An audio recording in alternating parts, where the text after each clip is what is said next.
네, 할렐루야. 네, 우리 좌우앞들 한번 인사하겠습니다. 오늘 또 주님이 잘해 주십니다. 또 주님이 잘해 주십니다. 네, 압살롬이 사람들의 마음을 이제 훔치기 위해서 성문 앞에 재판받으러 오는 사람들을 자기가 다 맞이하게 됩니다. 당시에 왕의 중요한 임무 중에 하나는 무엇이었는가 하면 재판하는 것이 왕의 중요한 또 업무 중에 하나였는데, 그럼 왕에게 갈 그 재판하러 오는 사람들을 자기가 맞이하면서 또 그 사람들에게 굉장히 호의를 베풀고 또 겸손하게 입을 맞추고 이렇게 이제 하는 일들을 하게 되어지죠. 그래서 5절을 한번 보십시오. 5절에 사람이 가까이 와서 그에게 절하려 하면 압살롬이 손을 펴서 그 사람을 붙들고 그에게 입을 맞추니. 이 왕자니까 사람들이 절하려고 하죠.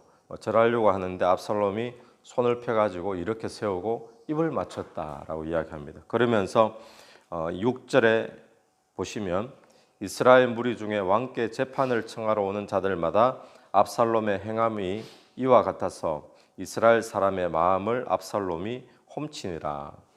압살롬이 지금 왕이 되려고 지금 막 몸부림을 치고 있는 겁니다. 그래서 사람들의 마음을 막 훔치기 시작하는데, 아무리 사람의 마음을 훔친다 할지라도 사람에게 인기를 얻고 사람에게 사랑을 받는 그런 사람이 된다 할지라도 하나님이 세워야지 왕이 되는 줄로 믿습니다. 그래서 한번 우리가 생각을 해보면 이런 거죠. 이스라엘에서 제일 잘생긴 사람이 그것도 왕자가 직접 사람들을 막 만나면서 마음을 훔치려고 작정을 하는데 누가 거기에 안 넘어가겠습니까? 사람들이 이런 일이 있으니까 소문들이 막 나겠죠. 이 사람이 진짜 후계자다, 또 겸손하다, 사람이 인정이 많다, 이러면서 이미지 메이킹에 지금 대성공을 한 거예요. 그런데 우리가 기억해야 될 것은 하나님이 세우셔야지 세워지는 거지, 자기가 모든 사람이 좋아한다 할지라도 또 모든 사람들의 마음을 완전히 이제 이스라엘 백성 사람들은 전부 다 나를 좋아해 그런다 할지라도 왕이 되는 것이 아니다라는 사실입니다. 그래서 압살롬은 사람들의 마음을 훔치기 이전에 하나님의 마음에 합한 자가 먼저 되어야 되는 거죠. 오늘 저와 여러분이 추구하는 모습이 혹시 이런 압살롬처럼 이 세상적인 방법으로 뭔가를 추구하고 또 세상적인 방법으로 내가 세워지려 하고 우리가 이런 노력들을 많이 하고 있잖아요. 그런데 진짜 중요한 것은 하나님이 세우셔야지 세워지는 줄로 믿습니다. 그래서 내가 지금 추구하고 있는 일 가운데 사람들의 인기를 얻고 사람들이 나를 찍어주고 또 나를 인정해주고, 이것보다 더 중요한 것은 하나님이 나를 인정해 주시는 것, 사람의 마음을 훔치는 것이 아니라 하나님의 마음에 합한 자가 되는 것, 오늘 그것을 저와 여러분이 먼저 추구하는 하루가 되기를 간절히 바랍니다.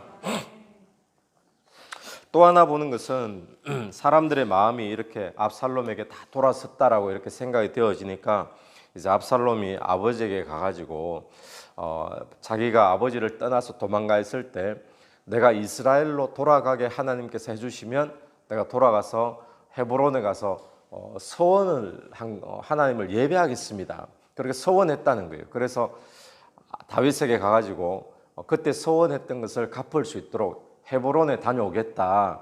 다윗이 허락을 해주죠. 그랬더니 아무것도 모르는 사람 200명을 데리고 헤브론으로 내려갑니다. 이 압살롬의 계획은 무엇입니까? 헤브론에 내려가가지고 거기서 왕으로 선포하겠다는 거예요. 근데 아무것도 모르는 사람 200명은 그냥 갔다가 왕으로 선포되어지니까 200명도 함께 그들 편이 되는 것처럼 그렇게 보여지게 되겠죠. 또 압살롬이 각 지파 성읍에다가 정탐을 보내가지고 나팔 소리가 울리면 헤브론에서 압살롬이 왕이 되었다라고 선포하고 소문을 내라는 거예요. 그렇게 이제 작전을 세우고 헤브론에 내려가게 됩니다. 그래, 이 압살롬이 용이 주도하게 지금 작전을 막 세우는 거죠. 계획을 세웁니다. 여기서 우리가 또 기억해야 될 것은 뭔가 하면 사람이 계획을 세우고 이 계획이 완벽한 계획이고 이거는 안 될 수가 없는 계획이라 할지라도 누가 세워야지 세워진다고요? 하나님이 세워야 세워지는 줄로 믿습니다. 그래서 여기 보면 오늘 마지막 절에 12절에 아히도벨이라는 사람이 나옵니다. 제사 드릴 때에 압살롬이 사람을 보내 다윗의 모사 길로 사람 아히도벨을, 다윗의 모사, 지략가, 전략가거든요.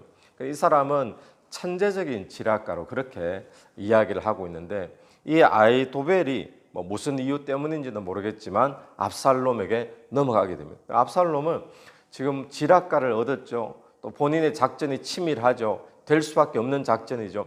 이제 다 됐다고 생각하는 겁니다. 그런데 계획이 아무리 치밀하고 또 이대로 진행되면 분명히 된다라고 생각되어지고, 심지어는 정말 천군만마 같은 아히도벨까지 얻었다 할지라도 이것 때문에 세워지는 게 아니라 하나님이 세워주셔야 세워지게 되는 거죠. 오늘 우리가 생각해야 될 것은 내 계획, 내가 추진하고 있는 것, 이것이 아무리 완벽하고 세상 눈으로 보면 될 수밖에 없는 방법일지라도 우리가 인정하고 우리가 기억해야 될 것은 하나님이 세워주셔야 되는 줄로 믿고, 우리 하나님의 뜻을 먼저 구하고 하나님의 인정을 먼저 받을 수 있는 저와 여러분 되기를 간절히 축원합니다. 압살롬이 자기가 왕이 되기 위해서, 오늘 본문에 또 하나 압살롬의 참 얍삽한 모습은 무엇인가 하면, 압살롬이 이런 이야기를 하죠. 8절 보십시오. 8절 7절과 8절 마찬가지 이야기인데요. 8절에 당신의 종이 아람 그술에 있을 때에 서원하기를, 만일 여호와께서 반드시 나를 예루살렘으로 돌아가게 하시면 내가 여호와를 섬기리이다 하였나이다. 그러니까 이 서원을 갚을 수 있도록 해달라. 근데 압살롬의 진짜 속셈은 뭐였습니까? 서원하러 가겠다라고 가가지고는 거기서 쿠데타 일으키겠다는 거잖아요. 반역을 하겠다는 거잖아요. 그러니까 압살롬은 지금 자기의 어떤 이익, 욕망, 자기의 야망, 이걸 이루기 위해 가지고 누구를 이용해요? 누구의 이름을? 야훼의 이름을 이용하고 있다는 것을 우리가 보게 됩니다. 그런데 하나님을 이용하는데 하나님이 이용당하실까요? 어떨까요? 하나님은 사람에게 이용당하는 분이 아닌 줄로 믿습니다. 자기의 야망을 이루려고 하나님 이름을 덜먹이고 서원을 덜먹이고 하나님을 이용하는데 이 일이 결과적으로 잘 될 수가 있겠습니까? 하나님의 이름을 이용하는데 이거는 안 될 수밖에 없는 거죠. 왜 그러죠? 여러분, 왜냐하면 하나님이 세상 모든 만물을 주관하시고 다스리시는 분이신 줄로 믿습니다. 하나님은 누구에게 이용당하는 그런 분이 아니라 하나님의 뜻을 이루는 분이시지. 그래서 우리가 기억해야 될 것은, 우리도 때때로 이런 실수를 종종 합니다. 내 어떤 욕망을 이루기 위해, 또 내 야망을 이루기 위해, 내 사업을 번창하고 성공하기 위해 뭘 덜먹이죠? 예배를 덜먹이고 신앙을 덜먹이고, 때로는 우리가 기도할 때도 하나님의 이름을 덜먹이고 그런 실수를 할 때가 많이 있죠. 하나님은 누구에게 이용당하는 분이 아니심을 우리가 기억하고, 하나님의 이름을 이렇게 망령되게 이용하는데 그 끝이 잘 될 수가 없다는 사실을 기억하면서, 오늘 우리가 내 야망, 내 욕심 이루기 위해 하나님의 이름을 덜먹이거나 예배나 또 우리의 신앙을 덜먹이면서 내 욕심을 이루는 도구가 되어지면 안 되는 줄로 믿습니다. 우리의 하나님은 내 인생에 살아가는데 도구로 이용당하실 분이 아니라, 하나님은 어떤 분이 되어야 되죠? 내 인생에 살아가는 이유가 되어야 될 줄로 믿습니다. 또 내 인생에 살아가는 목적이 되어야 될 줄로 믿습니다. 그런데 압살롬은 자기가 왕이 되기 위해서 여호와의 이름을 이용하죠. 서원 기도를 이용하고 있다는 겁니다. 오늘 우리가 세 가지 말씀을 보는데, 첫 번째는 무엇인가 하면, 사람들이 아무리 인정하고 사람의 인기를 얻고 사람의 마음을 다 훔쳤다 할지라도 그것 때문에 왕으로 세워지지 않는다는 거. 또 내 계획이 아무리 완벽하고 될 수밖에 없다 할지라도 그것 때문에 왕으로 세워지지 않는다는 거. 왕은 하나님이 세우셔야지 세워지는 줄로 믿습니다. 우리의 인생도, 내 인생의 사업도, 내가 추구하고 있는 모든 일들도 하나님이 세워주셔야지 세워주는 줄로 믿고, 우리가 세상적인 방법, 또 세상적인 어떤 추구, 그걸 떠나서 먼저 하나님께 인정받는 하나님의 마음에 합한 저와 여러분 되기를 간절히 바랍니다. 하나님은 우리의 인생의 도구가 되시는 분이 아니라 우리 인생의 목적이 되고 이유가 되시는 분임을 믿고, 오늘도 저와 여러분이 하는 모든 일의 목적이 주님께 영광 돌리는 그런 하루 되기를 간절히 축원합니다. 우리 기도드리겠습니다. 하나님 아버지, 은혜를 감사합니다. 주는 오늘 하나님이 세우지 아니하시면 어떤 자도 세워질 수가 없다라는 사실을 기억하면서 사람의 마음을 훔치기보다 하나님의 마음에 합한 자가 될 수 있도록 은혜 베풀어 주옵소서. 내 계획이 아무리 완벽하고 될 수밖에 없는 계획이라 할지라도 하나님이 이루셔야 이루어지는 줄로 믿습니다. 하나님이 내 인생의 성공을 위한 도구로 이용되지 말게 하시고, 또 하나님의 이름을 망령되이 일컫지 말게 하시고, 하나님의 이름이 내 인생의 목적과 이유가 되게 도와주옵소서. 이 새벽에도 기도하며 나갈 때의 기도 속에 성령께서 한 사람 한 사람 위에 역사하시기를 간절히 원합니다. 예수님 이름으로 기도드립니다. 아멘. 오늘도 예수 이름으로 승리하신 하루 되길 바랍니다.